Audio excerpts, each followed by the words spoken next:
नमस्कार, आप सभी का स्वागत है हमारे चैनल नेक्स्ट 9 न्यूज़ पर। मेरा नाम है दीपक गुप्ता। जी हां दोस्तों, आप सभी ने देखा किस तरीके से महाराष्ट्र के सियासी संकट के बीच एकनाथ शिंदे को नया सीएम बना दिया गया। देवेंद्र फडणवीस का बड़ा ऐलान था, जहां पर दूसरी तरफ उद्धव ठाकरे ने एक दिन पहले इस्तीफा दिया था। उसके अगले दिन एकनाथ शिंदे, जिन्होंने बगावत करी थी बागी विधायकों के साथ, वो महाराष्ट्र के नए मुख्यमंत्री बना दिए गए।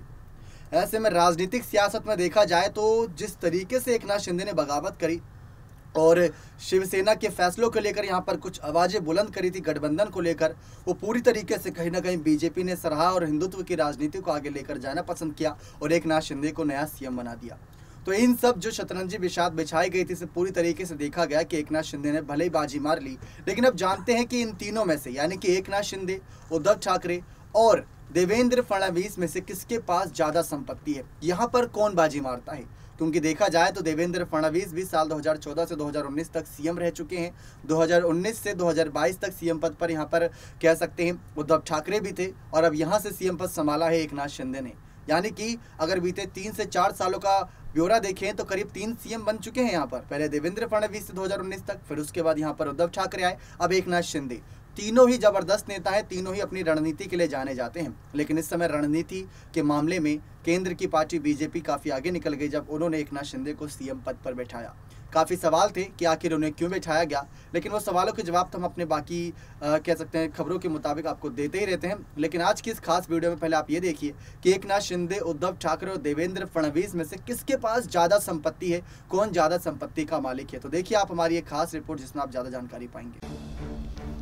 एकनाथ शिंदे अब महाराष्ट्र के नए मुख्यमंत्री हैं। उन्होंने 30 जून को सीएम पद की शपथ ली। उनसे पहले उद्धव ठाकरे इस पद पर काबिज थे। शिंदे कभी शिवसेना के सबसे खास थे, लेकिन उद्धव को सीएम कुर्सी उतारने में उनकी महत्व भूमिका रही। लेकिन क्या आपको पता है कि एकनाथ शिंदे के पास कितना पैसा है या वे कितने संपत्ति के मालिक हैं? दूसरी तरफ सीएम उद्धव ठाकरे और पूर्व सीएम उद्धव ठाकरे और देवेंद्र फडणवीस के पास कितनी संपत्ति है? तो आप सभी को बता दें कि उद्धव ठाकरे की संपत्ति से यहाँ शुरुआत करते हैं, फिर उसके आगे देवेंद्र फडणवीस और एकनाथ शिंदे की संपत्ति के बारे में बताते हैं।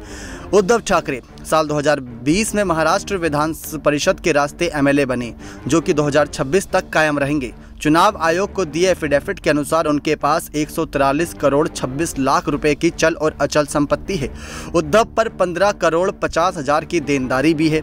उद्धव 2 बंगलों के मालिक हैं। हाल ही में विधान परिषद सदस्यों के लिए नामांकन के दौरान जारी हलफनामे के मुताबिक उद्धव ठाकरे के पास करीब 76.59 करोड़ की संपत्ति, यानी कि 76 करोड़ 59 लाख की, जिसमें से 52 कहीं ना कहीं 52 करोड़ 54 लाख की अचल और 24 करोड़ 14 लाख की चल संपत्ति है। उद्धव की पत्नी रश्मि ठाकरे के पास 65 करोड़ से ज़्यादा की संपत्ति है, जिसमें से करीब 28 करोड़ से ज़्यादा की अचल और 36 करोड़ से ज़्यादा की चल संपत्ति है।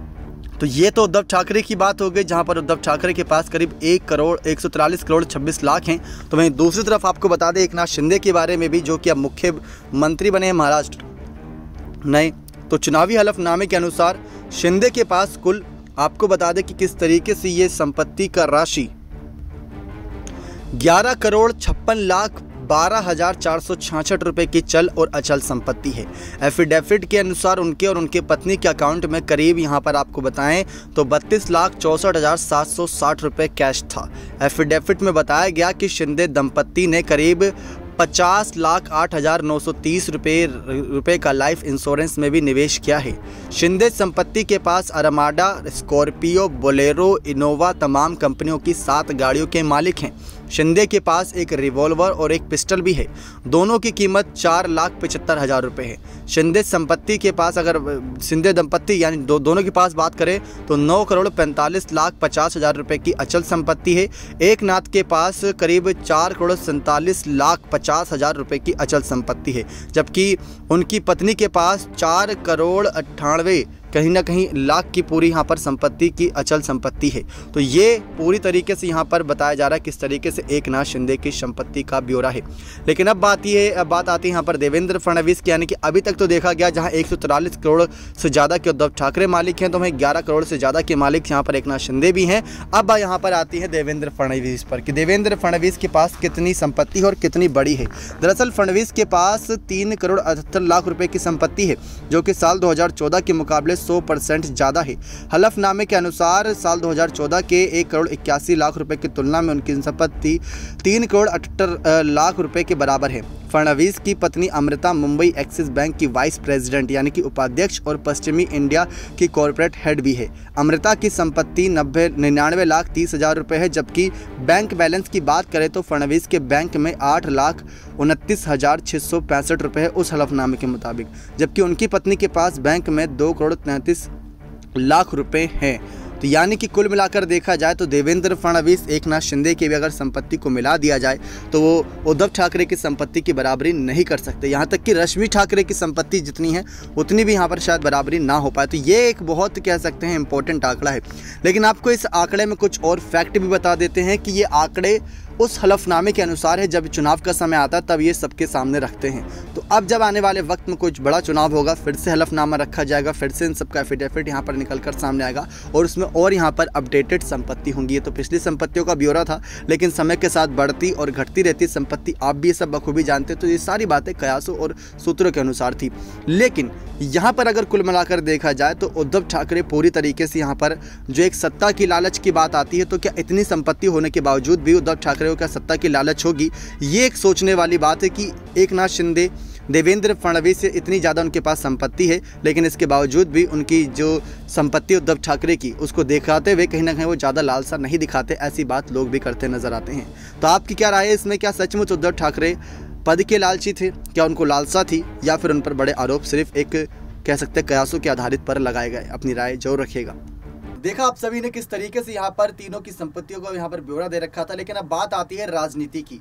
संपत्ति तो यहाँ पर बनती बढ़ती घटती रहती है, लेकिन जब एक ओहदे की बात होती है, एक सम्मान की बात होती है, अगर उस पर आँच आती है तो वो किस तरीके से वापस लिया जाता है, वो कैसे जनता के बीच यहाँ पर वापसी एक तरीके से होती है, वो देखना बहुत दिलचस्प होता है। और इस समय उद्धव ठाकरे को वापसी की उम्मीदें हैं, जनता के समर्थन की उम्मीदें हैं कि उद्धव ठाकरे को जनता का समर्थन प्यार यूं ही मिलता रहेगा और वो बहुत जल्द वापसी भी कर लेंगे, इस सियासी संकट के बाद उबर जाएंगे। जहाँ पर उनके बेटे आदित्य ठाकरे भी हैं, तेजस ठाकरे भी हैं, पत्नी रश्मि ठाकरे भी है, तो दूसरी तरफ देवेंद्र फडणवीस भी काफ़ी मजबूत नजर आ रहे हैं, डिप्टी सीएम पद पर यहाँ पर बैठे हैं, और उधर एकनाथ शिंदे जो सीएम है। कुल मिलाकर देखा जाए तो महाराष्ट्र की राजनीति एक बदल गई, लेकिन इस राजनीति में पूरी तरीके से फायदा अब एकनाथ शिंदे को हुआ, जो मुख्यमंत्री बने। डिप्टी सीएम पर यहाँ पर देवेंद्र फडणवीस आ गए, जो सत्ता से बाहर ही चल रहे थे एक तरीके से, और अचानक से उद्धव ठाकरे को इस्तीफा भी देना पड़ा, जिनको सत्ता की लालच नहीं थी, ये उन्होंने पहले भी बात कह रखी थी। तो ये था आज का हमारा खास प्रोग्राम, जहाँ पर आप सभी को बताया कि संपत्ति के बारे में जो काफ़ी कुछ राजनीतिक से हटकर यहाँ पर इनके पारिवारिक मामले, इनके घरेलू मामले को और यहाँ पर संपत्तियों के बारे में जो जानना चाहते हैं, हम तमाम ऐसी खबरें और आप तक लाते रहेंगे। बने रहें चैनल के साथ ऐसी और खबरों के लिए। धन्यवाद।